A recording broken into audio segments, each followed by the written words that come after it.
Bismillahirrahmanirrahim. Assalamualaikum warahmatullahi wabarakatuh.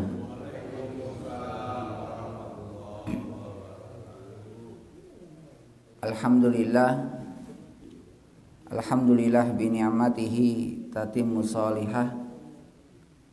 Alhamdulillahilladzi ja'ala jannatal firdausi li ibadihil mu'minina nuzula wa yassarahu minal a'mali shalihatil musilati ilaiha wa tamma jalaluhul busyra bi kaunihim khalidina fiha abada.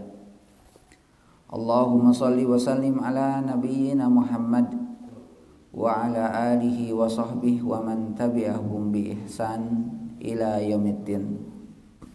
Hadirin jamaah subuh yang insyaallah dirahmati dan dimuliakan Allah Subhanahu wa taala. Alhamdulillah pada kesempatan pagi hari ini kita bisa kembali bersama bermajelis, yang mana mudah-mudahan Allah Subhanahu wa taala senantiasa memberikan taufik, hidayah dan juga kesehatan. Hadirin yang baik Allah Subhanahu wa taala, pada kesempatan pagi hari ini kita akan melanjutkan pembahasan dari kitab Sirah Nabawiyah, di mana pada pembahasan pagi hari ini kita akan membahas berkaitan dengan mauqifu Quraisyin minad da'wati ba'dal jahri biha, tentang sikap orang-orang Quraisy setelah tersebarnya dakwah jahriyah yang dilakukan oleh Rasulullah sallallahu alaihi wasallam. Ini sangat penting jemaah sekalian. Ya, kenapa? Karena ini sesuatu yang bagi orang-orang Quraisy adalah sesuatu hal yang mendadak, tiba-tiba datang.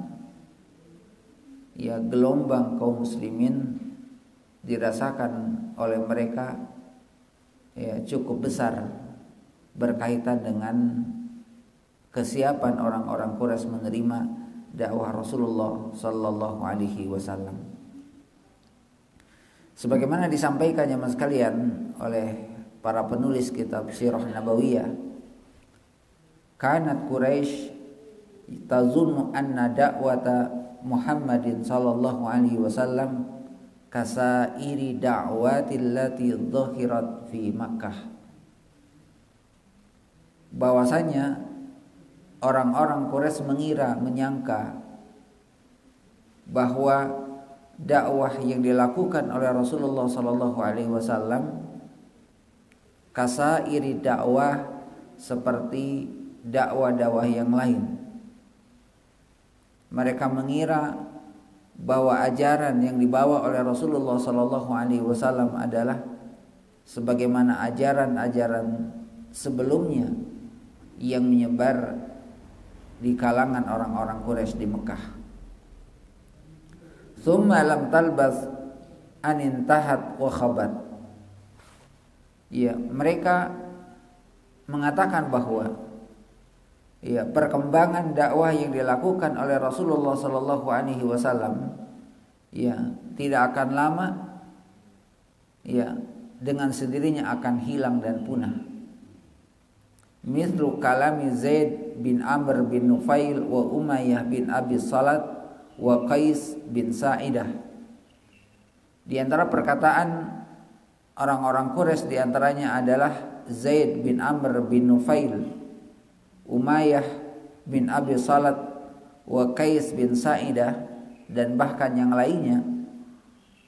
Mereka memahami ajaran yang dibawa oleh Rasulullah sallallahu alaihi wasallam muncul di Mekah adalah sesuatu yang biasa bagi mereka. Dalam arti ada pemahaman-pemahaman yang baru yang muncul di kalangan orang-orang Quraisy, bukan sesuatu yang asing. Kenapa? Karena bagi mereka ajaran-ajaran tersebut tidak akan lama, ya bahkan akan hilang dan punah ya dengan sendirinya. Walakin, tetapi jamaah sekalian, jamaah Allah Subhanahu wa taala, ya jahara Rasulullah sallallahu alaihi wasallam ya Tetapi setelah Nabi Shallallahu Alaihi Wasallam menyampaikan dakwahnya dengan terang-terangan, yatahaddas anisyirki wa ahlihi, yatahaddas anisyirki wa ahlihi, ya, yang di dalam ajakan, di dalam ajaran, di dalam dakwahnya adalah menyampaikan tentang bahayanya kesyirikan dan pelaku-pelaku kesyirikan. Dan di antara bahaya kesyirikan dan pelaku kesyirikan adalah di mana ya para penyembah-penyembah berhala berkeyakinan di dalam diri mereka bahwa berhala yang mereka sembah, berhala yang mereka ya selalu mengadakan ibadah di sekeliling mereka, ya, tidak akan mendatangkan manfaat dan tidak akan mendatangkan madarat, fadlan an tanfa'a aw tadarra ghairiha. Ya, tidak akan bisa memberikan manfaat atau bahkan bisa menghilangkan kemudaratan di sekitar mereka. Nah, jadi jemaah sekalian, ketika dakwah Rasulullah Shallallahu Alaihi Wasallam sudah sampai kepada inti ajaran orang-orang Quraisy, karena mereka sudah memahami dakwah yang dilakukan oleh Rasulullah adalah berkaitan dengan dakwah uluhiyah, keesaan kepada Allah Subhanahu wa taala. Mulai meluruskan akidah dan keyakinan mereka berkaitan dengan kesyirikan dan pelaku-pelaku kesyirikan, termasuk di antara ya amalan kesyirikan terbesar di kalangan mereka menjadikan berhala sebagai Tuhan mereka yang bisa mendatangkan manfaat dan madarat. Walaupun mereka berkeyakinan bahwa yang menciptakan berhala, yang menciptakan mereka adalah Allah Subhanahu wa taala. Jamaah sekalian yang Allah Subhanahu wa taala, ya, lama waqafa hadza mauqif adrakat Quraisy anna hadhihi da'wah laisat kasabiqiha. Setelah mereka menyadari dakwah yang dilakukan Nabi Shallallahu Alaihi Wasallam adalah bukan dakwah, bukan ajaran, bukan risalah sebagaimana ajaran risalah sebelumnya. Ya, risalah yang akan hilang, akan sirna, akan punah pada waktunya. Ya, tetapi dia berbicara tentang agama yang akan jaya, langgeng dan abadi selama-lamanya, bahkan akan mengikis ajaran dan keyakinan mereka. Wa innama da'wat bada tadkhulu kullu manzil. Bahkan dakwah ini jemaah sekalian sudah sampai di tengah-tengah mereka, sudah sampai di setiap rumah-rumah mereka. Ya, yasiri asruha kama yasril ma fi aqsani syajar. Sebagaimana air mengalir, ya, mengaliri, menghujani pepohonan yang kering yang tidak pernah tersentuh oleh air. Nah, ini jamaah sekalian, jamaah Allah Subhanahu wa taala, bahwa dakwah dengan sirriyah, dakwah dengan sembunyi-sembunyi yang dilakukan Nabi Shallallahu Alaihi Wasallam kepada keluarga, kepada teman-teman dekatnya.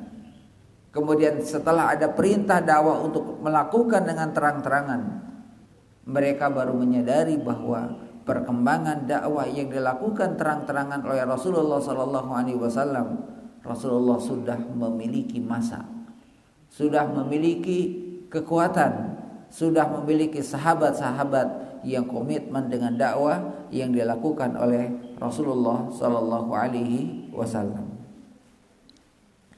Jemaah sekalian yang Allah Subhanahu Wa Taala, ya, qamat Quraisy akhirnya setelah mereka menyadari tentang ajakan yang dilakukan oleh Rasulullah Sallallahu Alaihi Wasallam, mereka berusaha untuk menentang dakwah Rasulullah Sallallahu Alaihi Wasallam, dakwah uluhiyah yang dibawa oleh Nabi Sallallahu Alaihi Wasallam. Fakanat awwalu khutwatin salikiha hiya at-tahaddas ila ammihi Abi Thalib.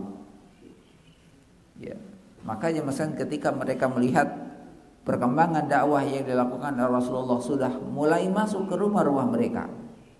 Bahkan ada di antara mereka saudaranya, ada yang kakaknya, ada yang adiknya, ada yang teman-teman di antara mereka sudah menyatakan, ya, mengikuti dakwah Rasulullah sallallahu alaihi wasallam. Karena merasa khawatir dengan apa yang dilakukan Nabi sallallahu alaihi wasallam, maka langkah pertama yang mereka lakukan untuk mencegah dakwah Rasulullah sallallahu alaihi wasallam semakin berkembang, maka tidak ada jalan lain kecuali harus mendatangi ammihi, paman Rasulullah sallallahu alaihi wasallam, Abu Thalib. Di mana mereka meminta agar Abu Thalib menjadi mediator, menjadi pelantara, untuk disampaikan kepada Rasulullah untuk menghentikan dakwah yang dilakukan Nabi sallallahu alaihi wasallam. Dan menghentikan dakwah dalam arti adalah agar Rasulullah tidak menyampaikan tentang masalah kesyirikan dan pelaku-pelaku kesyirikan. Karena jamaah sekalian yang Allah Subhanahu wa taala, yang disampaikan Rasulullah adalah pemahaman yang keliru mereka terhadap Tuhan yang mereka sembah. Dan salah satu pelajaran dari Nabi kita sallallahu alaihi wasallam, walaupun Rasulullah melarang untuk menyembah Tuhan mereka dan mereka telah terjatuh ke dalam kesyirikan, tapi Rasulullah tidak sampai kemudian menghina, mencela berhala-berhala itu. Dan ini jemaah sekalian menjadi pelajaran kita hari ini, sebagaimana Allah Subhanahu wa taala dan Rasulullah sampaikan kepada kita, janganlah kalian mencela Tuhan-Tuhan mereka, karena nanti mereka akan mencela Tuhan kalian. Yang dilarang oleh Rasulullah sallallahu alaihi wasallam adalah pelaku-pelaku kesyirikan, perbuatan-perbuatan yang mendatangkan kesyirikan kepada Allah Subhanahu wa taala. Jamaah sekalian, ini adalah merupakan momen pertama orang-orang Quraisy mendatangi Abu Thalib untuk menyampaikan kepada Rasulullah agar menghentikan dakwahnya. Karena nanti jamaah sekalian, dalam beberapa perjalanan ke depan, orang-orang Quraisy ini akan berkali-kali datang kepada Abu Thalib. Karena apa? Karena dakwah yang dilakukan oleh Rasulullah bukannya berhenti, maka semakin menyeluruh di kalangan orang-orang Quraisy. Jamaah sekalian, jemaah Allah Subhanahu wa taala, kemudian juga disampaikan oleh sahabat Nabi kita sallallahu alaihi wasallam, yang juga disampaikan oleh Abu Thalib ketika mereka meminta kepadanya untuk menghentikan dakwah yang dibawa oleh keponakannya, oleh Rasulullah sallallahu alaihi wasallam. Maka apa kata Abu Thalib? Abu Thalib mengatakan bahwasanya kami tidak akan menghentikan dakwahnya. Karena kami yakini ajaran yang dibawanya adalah benar. Kalau kalian mau mencegahnya, silahkan larang, tetapi jangan sampai menyakiti fisik daripada Rasul sallallahu alaihi wasallam. Jadi Abu Thalib mengatakan, kalau kamu berani, sampaikanlah kepada Muhammad, kepada Rasul sallallahu alaihi wasallam untuk menghentikan dakwahnya, tapi jangan sampai mengganggu fisik daripada Rasulullah sallallahu alaihi wasallam. Nah, ini kata Abu Thalib. Jamaah sekalian yang dirahmati Allah Subhanahu wa taala, qala Az-Zuhri wa Ibnu Ishaq. Dikatakan oleh Abu Zuhri dan Ishaq,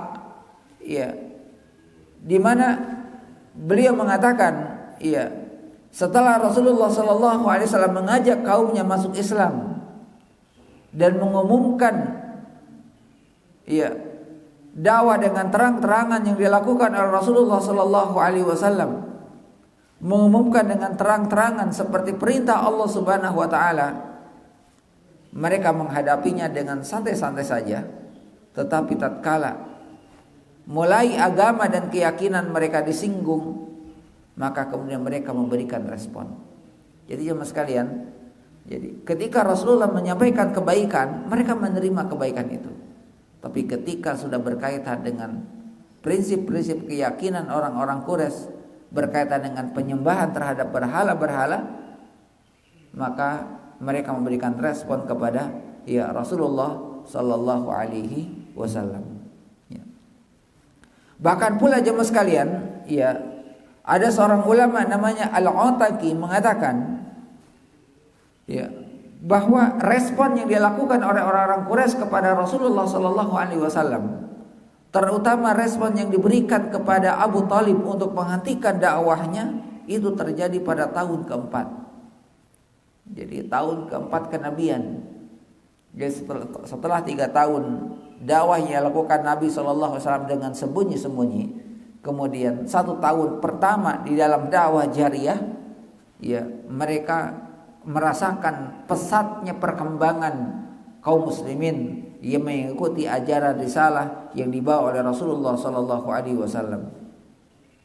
Pada tahun keempat itu jemaah sekalian, mereka sudah menyadari bahwa apa yang dilakukan Nabi Sallallahu Alaihi Wasallam, ya, telah menyinggung perasaan-perasaan mereka, dan bahkan mereka mengatakan bahwasanya Muhammad telah menyinggung perasaan mereka dan telah mencemooh, menghinakan Tuhan-Tuhan mereka. Padahal Rasulullah Sallallahu Alaihi Wasallam tidak pernah menghinakan Tuhan-Tuhan yang mereka sembah. Tapi Rasulullah mengingatkan bahwasanya Tuhan yang kalian sembah tidak mendatangkan manfaat dan tidak mendatangkan mudarat. Secara fisik Rasulullah tidak menyebutkan tentang kekurangan berhala yang dibuat oleh mereka. Tetapi yang disinggung oleh Rasulullah adalah tentang keyakinan bangsa Arab, orang-orang Quraisy terhadap berhala tersebut. Akhirnya apa jemaah sekalian? Para ulama kita mengatakan akhirnya mereka bersepakat untuk menghalangi dakwah Rasulullah Sallallahu Alaihi Wasallam. Ya, mereka bersepakat untuk memusuhi beliau, untuk melawan dakwah Rasulullah Sallallahu Alaihi Wasallam, ya, yang dilakukan oleh orang-orang Quraisy. Dan begitu pula jemaah sekalian, Rasulullah pun juga memberikan respon ketika dakwah itu mulai dihalang-halangi oleh orang-orang Quraisy. Ya, maka kemudian Rasulullah pun juga bersepakat bahwasanya mereka Rasulullah pun juga bersepakat dengan para sahabat, ya, bahwasanya mereka adalah musuh-musuh Allah Subhanahu wa taala, maka kita harus melawan dan membela agama Allah Subhanahu wa taala, kecuali kata Nabi kita sallallahu alaihi wasallam, mereka yang telah mendapatkan hidayah untuk masuk Islam. Ya. Hadirin yang Allah Subhanahu wa taala, walaupun jumlah mereka mungkin sedikit jemaah sekalian, tetapi gerakan dakwah yang dirasakan oleh musyrikin Quraisy saat itu sangat dirasakan perkembangannya oleh orang-orang Quraisy. Jemaah sekalian yang Allah Subhanahu wa taala, dan yang menjadi tameng kekuatan Rasulullah Sallallahu Alaihi Wasallam dalam dakwahnya adalah Abu Talib. Ya, Abu Talib menyampaikan kepada mereka, silahkan kalau kalian mampu mencegah dakwah yang dibawa oleh Rasulullah, tapi jangan sampai menyakiti Rasul Sallallahu Alaihi Wasallam. Jadi, ya, Abu Talib menyampaikan kepada mereka, sampaikan dengan ilmu-ilmu yang kalian miliki, ya, untuk berdebat, berdiskusi dengan Rasulullah Sallallahu Alaihi Wasallam, tapi jangan sampai menyinggung berkaitan dengan fisik, mengganggu fisik Rasul Sallallahu Alaihi Wasallam.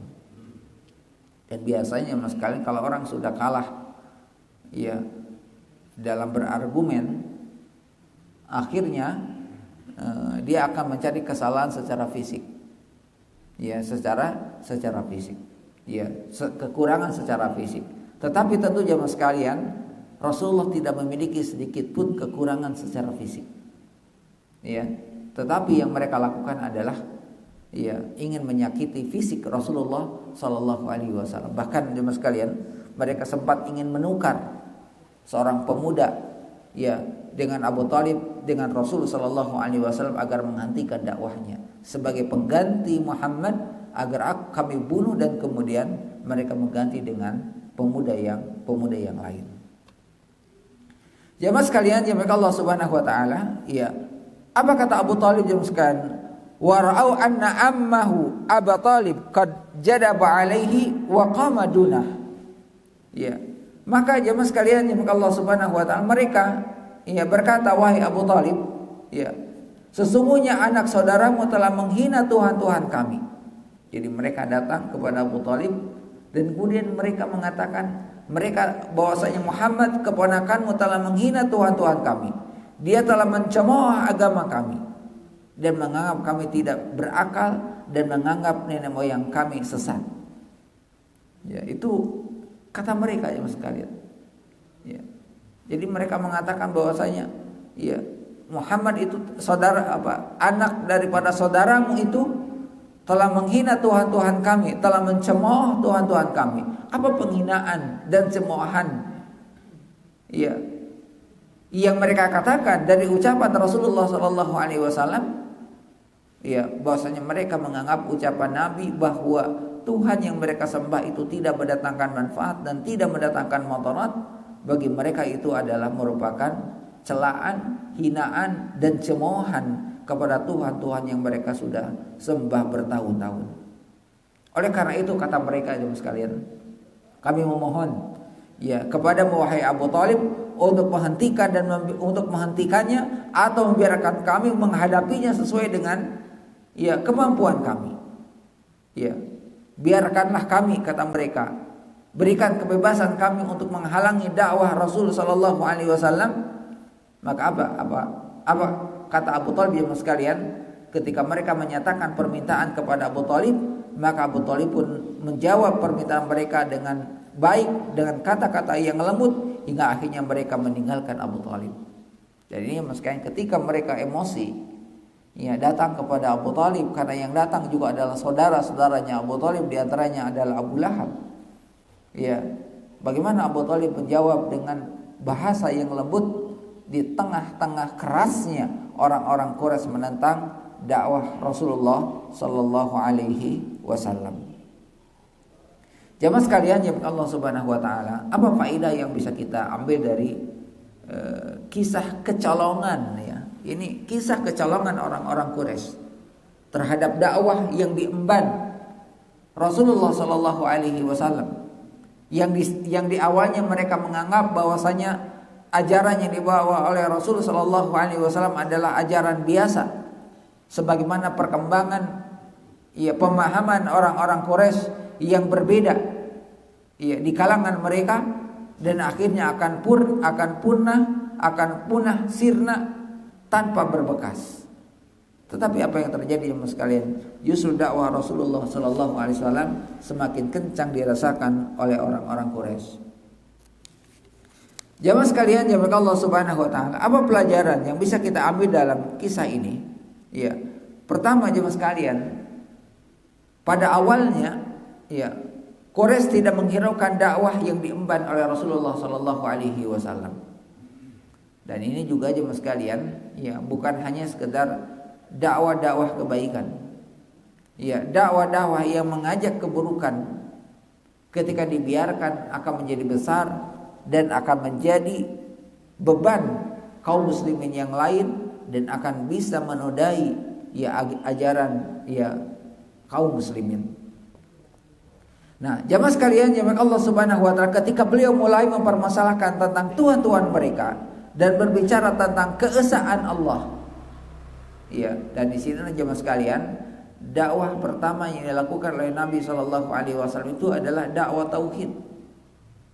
Kenapa? Dakwah yang pertama yang dilakukan oleh Rasulullah adalah dakwah tauhid, karena bangsa Quraisy saat itu ya adalah penyembah berhala. Ya, tentu ketika disampaikan tentang masalah ibadah, ya, pertama memang belum turun tentang masalah ibadah, tapi yang disinggung oleh Nabi adalah tentang ya keyakinan dan membersihkan keyakinan yang keliru terhadap ya kebenaran yang dilakukan oleh mereka. Jamaah sekalian yang Allah Subhanahu wa taala, ya, mereka mengenal hakikat agama. Ya, maksudnya apa? Orang-orang Quraisy itu mengenal hakikat inti daripada ajaran agama itu. Di mana ajaran inti ajaran yang dibawa oleh Rasulullah sallallahu alaihi wasallam adalah menentang ajaran-ajaran mereka. Karena hakikatnya mas sekalian bukan hanya sekedar ya terganggunya ibadah yang mereka lakukan, tapi juga terganggunya stabilitas ekonomi mereka. Kenapa? Ketika banyak orang yang sudah sadar di setiap rumah di antara mereka, maka pembelian Tuhan yang mereka sembah itu sudah semakin kurang. Dan ini menjadi alamat bagi mereka akan hancurnya perniagaan mereka. Jadi di samping mereka ya menolak dakwah yang disampaikan Nabi Shallallahu Alaihi Wasallam tentang tauhid, yang kedua juga adalah karena salah satu ya penopang ekonomi mereka ya mulai terganggu dengan kedatangan Rasulullah Shallallahu Alaihi Wasallam, sehingga kemudian omset pembelian berhala yang dibuat itu semakin kurang. Maka seiring dengan waktu jemaah sekalian, ya yang awalnya dari batu, kemudian dari kayu, dari makanan. Kenapa? Ya karena mahalnya produksi dan kemudian sedikitnya orang yang beli. Dan itu yang menyebabkan Abu Lahab marah terhadap ya Rasulullah Shallallahu Alaihi Wasallam. Ya, jamaah sekalian yang dimuliakan Allah Subhanahu Wa Taala, pertanyaannya adalah apa yang menyebabkan orang-orang Quraisy menolak dakwah Rasulullah Shallallahu Alaihi Wasallam? Ya, maka Allah sebutkan dalam surat Az-Zukhruf ayat 22 dan 23. Ya, surat Az-Zukhruf ayat 22 dan 23. Bal qalu inna wajadna aba'ana ala ummatin wa inna ala atharihim muhtadun. Kata Allah Subhanahu wa taala, bahkan mereka berkata, sesungguhnya kami mendapati bapak-bapak kami menganut suatu agama. Jadi mereka mengatakan kami ini sudah memegang agama ini dari sejak lama. Iya. Dan sesungguhnya kami orang-orang yang mendapatkan petunjuk dengan mengikuti jejak ajaran agama mereka. Jadi kata mereka bahwasanya kami ini sudah memegang ajaran ini sudah lama, dan kami telah mendapatkan hidayah ini sudah lama dari keturunan nenek moyang kami, kata mereka. Wa kadzalika ma arsalna min qablika min qaryatin min nadhir illa qalu mutrafuha. Kemudian kata Allah Subhanahu wa taala, disampaikan jemaah sekalian, kami telah mengutus sebelum kamu seorang pemberi peringatan. Jadi Allah menyampaikan kepada Nabi sallallahu alaihi wasallam agar disampaikan kepada mereka. Sesungguhnya kami telah mengutus seseorang memberikan peringatan kepada mereka di dalam satu negeri. Dan kemudian illa anqalu mutrafuha, melainkan orang-orang yang hidup mewah di negeri tersebut. Jadi jemaah sekalian, Allah mengatakan bahwasanya kami telah mengutus seorang rasul sebelum Rasulullah Shallallahu Alaihi Wasallam, di mana umatnya hidup dengan segala kemewahan, hidup dengan segala berkecukupan. Dan kemudian mereka mengatakan, inna wajadna aba'ana ala ummatin wa inna ala atharihim muqtadun. Sesungguhnya kami mendapati bapak kami menganut suatu agama, dan sesungguhnya kami adalah pengikut jejak-jejak mereka. Jadi jemaah sekalian, Allah Subhanahu wa taala mengingatkan melalui Nabi Shallallahu Alaihi Wasallam bahwasanya dulu ada juga seorang rasul, yang ada juga beberapa rasul, beberapa nabi yang datang kepada kaumnya mengingatkan tentang bahayanya kesyirikan di tengah-tengah orang-orang serba berkecukupan. Dan ini misalnya kalau kita baca tentang kisah Nabi Sulaiman alaihi salam yang penduduknya berkecukupan, bahkan di zaman Nabi Musa alaihi salam, kaumnya Fir'aun, pengikutnya Fir'aun yang hidup karena hidup berkecukupan, kemudian datangkan seorang rasul mengingatkan mereka tentang bahaya yang mereka lakukan. Nah, jamaah sekalian yang Allah Subhanahu wa taala, bahkan kemudian di dalam ayat yang lain Allah Subhanahu wa taala juga telah sebutkan di dalam surat At-Taubah ayat 46, walau aradul khuruja la'addu lahu 'uddatan walakin karihallahum bi'athahum. Dan jika mereka mau berangkat, tentulah mereka menyiapkan persiapan untuk keberangkatan itu, tetapi Allah tidak menyukai keberangkatan mereka. Artinya apa jemaah sekalian? Ketika mereka mau meninggalkan ajaran yang dibawa oleh mereka, keyakinan yang diyakini oleh mereka, maka Allah akan berikan rizki-rizki yang lain yang tidak akan didapatkan sebelumnya, yang dalamnya penuh dengan keberkahan. Jadi meskipun alasan mereka menolak dakwah Rasulullah Shallallahu Alaihi Wasallam itu ada dua. Pertama adalah karena ajaran yang mereka anut itu sudah lama. Ajaran ini adalah ajaran nenek moyang mereka, ya, sehingga mereka menolak dakwah tersebut. Dan ini juga kadang di masyarakat yang sekalian, ketika ada satu keyakinan, satu ajaran, atau satu peringatan, bahkan penjelasan tentang amal-amal yang lebih baik berdasarkan kepada dalil-dalil yang lebih baik, mereka mengatakan bahwasanya ya kami sudah dari dulu melakukan seperti ini. Bahkan tidak sedikit di antara mereka merasa terganggu dengan apa yang terjadi. Ini juga menimpa kaum muslimin ya mas sekalian. Jadi ketika ada masyarakat kaum muslimin sudah terbiasa melakukan amal-amalan yang mereka lakukan, kemudian datang ilmu yang seolah-olah itu adalah ajaran baru yang bisa mengganggu mereka, ya mereka menentangnya. Bahkan tidak sedikit mereka kemudian mencemooh orang-orang yang menyampaikan kebenaran itu. Jadi ini sunatullah teman sekalian. Ya, jadi kalau kita membawa satu pemahaman yang berbeda dengan di masyarakat, ya dianggapnya ya ajaran kita adalah ajaran yang dibawa adalah ajaran yang baru yang akan merubah keyakinan dan prinsip-prinsip mereka.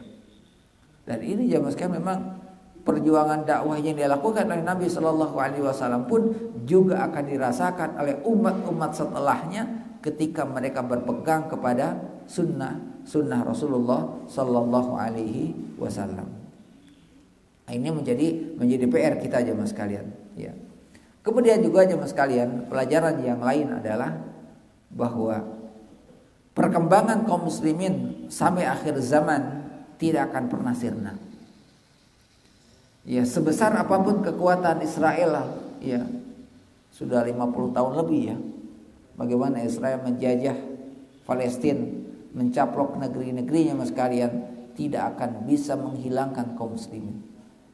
Walaupun mereka setiap hari membunuh ya kaum muslimin di Palestina mas sekalian, justru apa yang terjadi? Ya, kaum muslimin di Palestina sampai hari ini masih ada dan berada. Ya, kalau dilihat dari sisi kekuatan, sesuatu yang tidak mungkin. Dan ini pula misalnya kalau kita baca tentang kisah perang Badar, ya, ketika kaum muslimin merasa kecil, merasa sedikit jumlahnya dibandingkan dengan orang-orang Quraisy yang datang dengan pasukan yang besar, persenjataan yang besar, tapi mereka punya keyakinan kepada Allah Subhanahu wa taala, itu yang menyebabkan mereka menang. Walaupun dengan perjuangan pengorbanan yang besar. Ya, samalah dengan negeri kita jemaah sekalian. Ya, kalau Palestina mungkin 50 tahun, kita ini lebih lama, gitu kan? Lebih lama, beratus-ratus tahun negeri kita dijajah jemaah sekalian. Walaupun mungkin kita tidak bisa merasakan, tapi apa yang dirasakan oleh orang tua kita sebelumnya, mungkin juga jemaah sekalian, ya. Pernah mungkin juga ya mas sekalian perasaan itu juga dirasakan oleh ya orang-orang Palestina hari ini. Nah oleh karena itu jemaah sekalian ya dakwah Rasulullah SAW yang dianggap oleh mereka akan terhenti, akan sirna dengan sendirinya seiring dengan waktu, justru perkembangan Islam semakin berkembang, semakin besar, bahkan semakin disakiti, semakin diganggu kaum muslimin. Maka kaum muslimin akan semakin besar kekuatannya, semakin berani menghadapinya walaupun dengan segala ujian yang dihadapinya. Jemaah sekalian yang Allah Subhanahu wa taala, kemudian terakhir ini sikap ya daripada Abu Thalib jemaah sekalian. Ya, dan saya kira juga fenomena itu terjadi hari ini. Walaupun Abu Thalib bukan bagian dari ajaran yang dibawa oleh Rasulullah Sallallahu Alaihi Wasallam, tapi pembelaan kepada Rasulullah sangat besar. Sebagaimana hari ini mas sekalian, mungkin ada di antara mereka bukan bagian daripada kaum muslimin, tapi pernyataan pembelaan kepada kaum muslimin ya lebih besar dan lebih terasa dari kata-kata yang mereka katakan. Tapi justru yang sangat miris adalah kita sebagai kaum muslimin sendiri, saudara-saudara kita, justru mereka mencemooh saudara-saudara kita. Dan ini yang terjadi jemaah sekalian. Maka jadi fenomena hari ini jemaah sekalian, ya, kebenaran seolah-olah adalah kesalahan, kesalahan adalah seolah-olah ya kebenaran. Itu adalah fenomena yang dialami oleh Rasulullah Sallallahu Alaihi Wasallam. Saatnya fenomena seperti ini akan sirna dan hilang. Walaupun penuh dengan perjuangan dan pengorbanan ya di masa yang akan datang. Bahkan perjuangan kita dalam waktu dekat ini jemaah sekalian adalah perjuangan yang harus jelas, komitmen kita terhadap Islam, komitmen kita terhadap pembelaan terhadap kaum muslimin, ya, termasuk di dalamnya adalah ya pemilihan seorang pemimpin. Karena apa jemaah sekalian? Ya, walaupun ya Rasulullah sallallahu alaihi wasallam dianggap kecil, bahkan tidak akan mendapatkan kemenangan oleh orang-orang Quraisy karena mereka beranggapan bahwasanya ya kekuatan mereka besar, mungkin istilah kita surveinya tinggi itu kan. Ya. Menganggap bahwasanya itu akan sebagai bentuk kemenangan. Ya. Tetapi apa yang terjadi di lapangan jemaah sekalian? Kekuatan yang besar ya justru kemudian ya bisa hancur dengan sendirinya. Sebaliknya jemaah sekalian, ketika kaum muslimin ya merasa besar dan kemudian mengecilkan orang lain, ya ini menjadi pelajaran di perang Uhud. Ya, karena merasa sudah besar, kekuatan sudah besar, yang dihadapi kecil itu kan. Apa yang terjadi? Ya, sesaat akan mendapatkan kemenangan justru dipukul mundur oleh Khalid bin Walid. Karena apa? Karena kesombongan itu. Ya, maka ini menjadi pelajaran kepada kita jemaah. Jadi apa yang terjadi hari ini, fenomena yang terjadi hari ini, itu juga fenomena yang terjadi di zaman Rasulullah Sallallahu Alaihi Wasallam. Jadi kalau kita menyampaikan kebenaran, ya, menyampaikan sunnah Rasulullah Sallallahu Alaihi Wasallam, yang pada akhirnya orang menolaknya dan kemudian mereka mengatakan itu adalah ajaran baru, ya, itu adalah ajaran baru jemaah sekalian, maka hakikatnya itulah dakwah, ya, yang dilakukan oleh Nabi kita Sallallahu Alaihi Wasallam. Dan pertentangannya ya mas kalian, tentunya mas kalian menjadi penentang terbesar dakwah Rasulullah itu bukan orang lain, tapi keluarganya sendiri, Abu Lahab dan teman-temannya. Jadi tokohi oleh Abu Lahab dan teman-temannya. Nah, termasuk dakwah kita aja mas kalian bisa jadi ya, menjadi penghalang ya dakwah yang dilakukan oleh kita dalam kebenaran itu adalah orang-orang yang terdekat dengan kita. Ya, bisa di rumah, bisa dengan tetangga, ya, bahkan bisa datangnya dari kaum muslimin sendiri. Ya, maka ya ini perkataan pelajaran dari sikap Abu Thalib jelaskan. Walaupun beliau orang yang tidak menerima dakwah Rasulullah sallallahu alaihi wasallam, tapi pembelaan kepada Rasulullah dan kepada kaum muslimin itu sangat jelas. Ya, sangat jelas. Nah, ini menjadi gambaran jangan sampai kita sebagai kaum muslimin yang jelas-jelas saudaranya justru menjadi lawan dan musuh di antara ya kaum muslimin. Nah, sekarang ini jemaah sekalian, ya fenomena dakwah Rasulullah di tengah ya orang-orang Quraisy di awal tahun pertama ya dakwah jahriyah, dan memang jemaah sekalian dakwah jahriyah itu pasti ujiannya akan besar. Kenapa? Karena akan berhadapan langsung dengan orang-orang yang menolak ya dakwah Rasulullah sallallahu alaihi wasallam, berhadapan langsung dengan orang-orang yang biasa melakukan tradisi-tradisi yang bukan datang dari sunnah Rasulullah sallallahu alaihi wasallam. Silakan kalau ada yang mau disampaikan. Waalaikumsalam.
Ya, betul. Ya. Jadi ya mas sekalian, memang sebagaimana juga Allah Subhanahu wa taala sebutkan di dalam Al-Qur'an bahwa kemenangan itu, jadi kalau kita lihat jemaah sekalian, faktor kemenangan Nabi Shallallahu alaihi wasallam pertama adalah memang perjuangan itu panjang. Ya. Yang kedua, selain panjang, penuh dengan pengorbanan, gitu kan. Ya. Yang ketiga, jemaah sekalian, kemenangan yang diraih oleh Rasulullah saat terjadi Fathu Mekah, ya, terjadi saat Fathu Mekah, salah satu di antara sebabnya adalah karena apa? Sudah terhindarnya jauhnya kaum muslimin dari kesyirikan. Ya, dan ini menjadi faktor terbesar penghalang keberhasilan jemaah sekalian. Selama kaum muslimin ini masih, ya, kesyirikan ini bukan menyembah patung berhala jemaah sekalian. Bisa jadi kesyirikan ini adalah para penyembah fulus, gitu kan? Ya, para penyembah ya materi. Ya. Sehingga semuanya bisa berubah, prinsip-prinsip yang benar itu bisa berubah dengan apa? Ya, dengan dunia dan wanita. Ya, kata Nabi kita sallallahu alaihi wasallam. Maka peran kita jemaah sekalian, kemenangan itu pasti. Kita berjuang ataupun tidak berjuang, kemenangan itu pasti bagi kaum muslimin. Tapi jangan sampai kita bukan bagian orang yang berjuang. Apa yang harus kita lakukan adalah membersihkan keyakinan-keyakinan ya yang tidak lurus kepada Allah Subhanahu wa taala. Menghidupkan ya sunnah-sunnah Nabi Shallallahu alaihi wasallam. Karena intinya ketika seseorang hidup di atas sunnah, maka akan seiring hidup itu ya mas sekali. Tapi kemudian ketika masyarakat kaum muslimin masih terjatuh ke dalam kesyirikan, yang satu boleh, yang satu tidak, ya kan? Apalagi kalau sudah berkaitan dengan masalah ekonomi, ya orang sudah tidak lagi berpikir tentang halal dan haram, gitu kan. Nah, ini menjadi PR kita ya mas sekalian.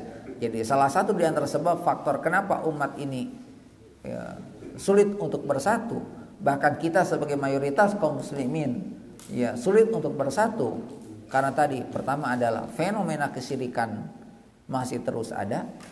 Yang kedua, ketika disampaikan tentang kebenaran mereka tidak siap untuk menerimanya. Dan yang ketiga adalah karena apa? Karena sunnah sudah jauh dari umat ini. Ya, karena sunnah sudah jauh dari umat ini. Makanya kadang miris sama sekalian ketika ada seseorang yang ditokohkan kemudian dianggap apa ya, dianggap ya apa kiai dan sebagainya, gitu kan. Tapi perkataan-perkataannya justru itu menyakiti kaum muslimin, gitu kan. Ya. Tapi biasa itu yang muda-muda yang gitu tuh. Ya. Jadi yang muda-muda, gitu. Walaupun yang tua juga ya ada. Jadi fenomenanya adalah karena apa? Nah, ini tugas kita ya mas kalian. Tugas kita adalah kita sekarang hanya berharap, berkeinginan ke depan jauh lebih baik. Salah satu usaha kita adalah mulai dari keluarga kita, teman-teman kita. Berikan arahan kepada mereka siapa yang harus didukung dan dipilih, gitu kan. Dan siapa yang harus ditinggalkan dan dijauhi. Itu mulai dari kita. Ya. Walaupun jemaskan bisa jadi adalah ya teman atau saudara kita malah menolaknya, itu kan. Ya, menolaknya itulah ya perjuangan kita. Kita tidak tahu ini tahun depan ini bagaimana, tapi kita sudah berusaha. Ya, semuanya kita kembalikan ya kepada Allah Subhanahu wa taala. Wallahu a'lam. Cukup ya? Baik jamaah sekalian, jamaah Allah Subhanahu wa taala, informasi ya terakhir, alhamdulillah dari kegiatan pelatihan di Rosa ya yang diadakan di Masjid Muhajirin itu tahun lalu Pak ya. Sudah setahun yang lalu ya. Ya. Dan di Arca Manik, dan kemudian dilanjutkan dengan pembukaan pesantren lansia di Rumah Quran di Cicadas. kita coba untuk angkatan pertama itu kita menerima 20 orang. Ya, kenapa 20 orang itu? Pertama adalah waktunya yang terbatas, hanya 12 kali pertemuan. Yang kedua, silabusnya juga baru dibuat dan harus uji silabus itu kan. Pengajarnya juga baru 2 orang karena untuk menguji silabus itu. Dan ternyata dari target-target silabus yang dibuat ya dengan harapan tercapai target yang dicapai, alhamdulillah dari sisi keberhasilan silabus yang dibuat itu sekitar 80%. Jadi 20%-nya error. Errornya ya mungkin karena faktor U ya. Kalau orang tua itu kalau tidak bukan faktor U, faktor cucu. Jadi ada izinnya itu, awan Ustaz lagi ada cucu dari Bogor izin tuh kan. Nah itu kadang kendalanya itu kan. Ya, apalagi diadakannya hari Ahad itu jamnya jam pagi ya 7:30 itu sudah mulai sampai jam 10 ya 2 jam setengah ya belajarnya. 20 peserta yang daftar yang akhirnya masuk kelas itu hanya 17, yang 3 sakit jadi tidak bisa lanjut. Dari 17 itu yang bisa menyelesaikan sampai selesai ya 15, jadi 2 yang gugur. Ya, dari 20 yang daftar hanya 2 bapak-bapak, termasuk Pak Wawan mungkin.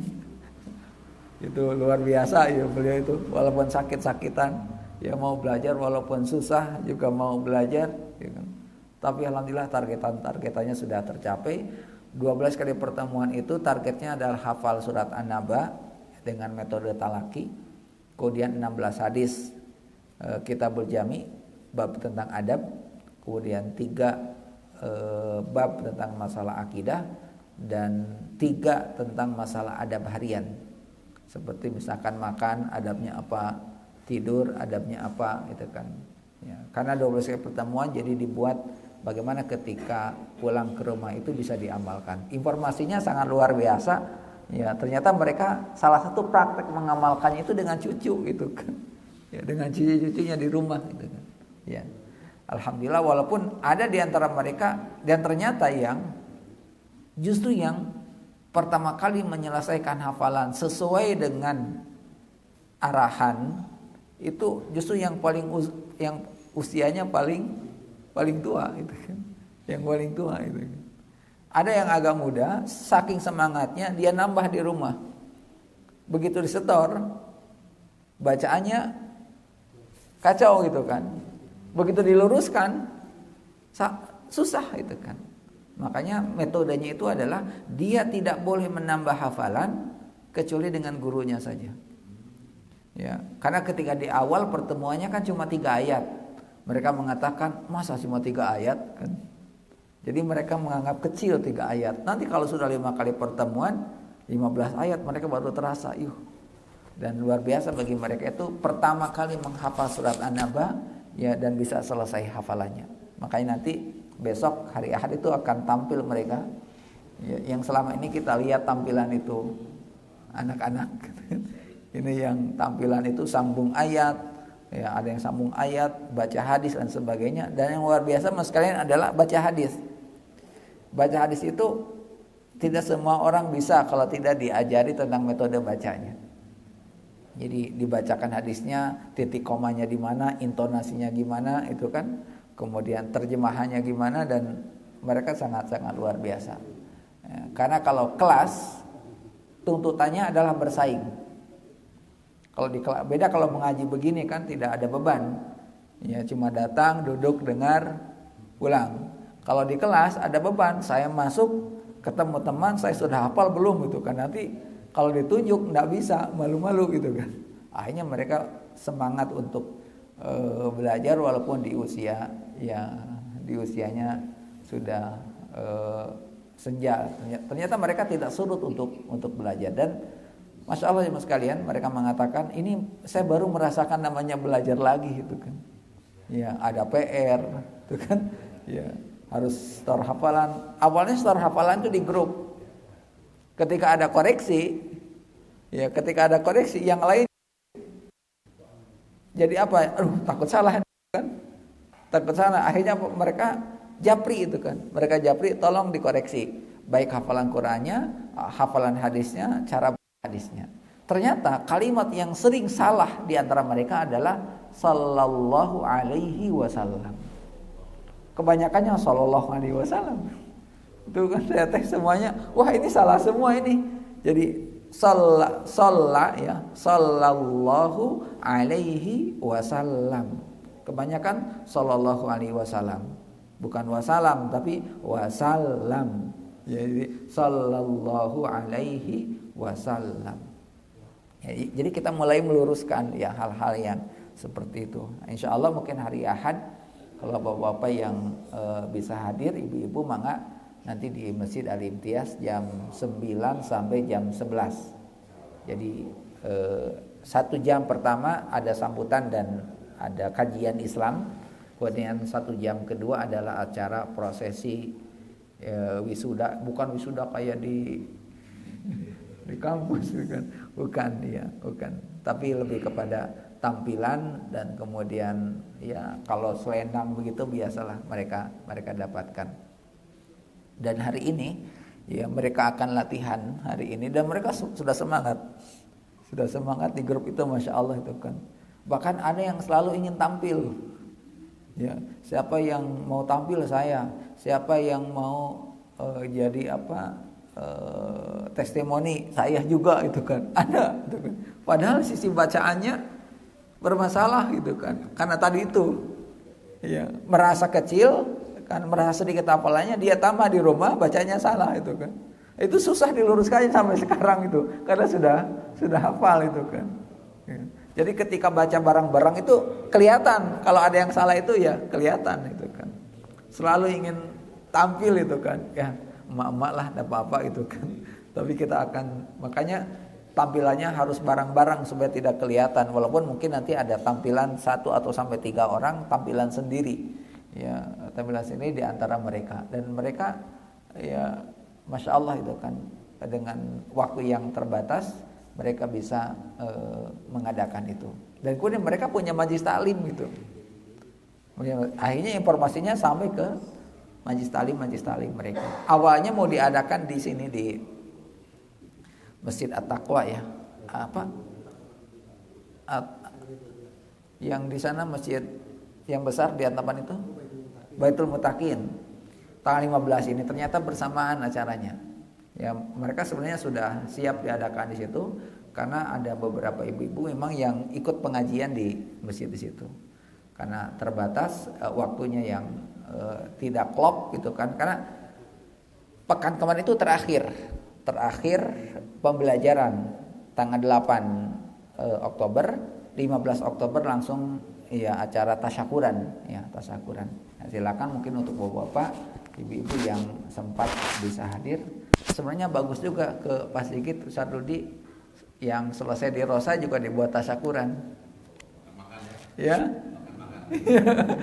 Kalau bapak ya dibuat tasyakuran itu kan, dibuat tasyakuran kan. Saya kira itu juga bagus untuk penyemangat. Termasuk Pak Sigit yang saya undang masjid yang di sana. Yang Pak Sigit itu masjid apa? Ya. Ya. Ya. Saya kira ini saja sekalian yang saya sampaikan, sekaligus tadi informasi sekaligus undangan. Jika ada yang berkenan untuk hadir mangga silakan, mulai jam 9 sampai jam 11 insyaallah.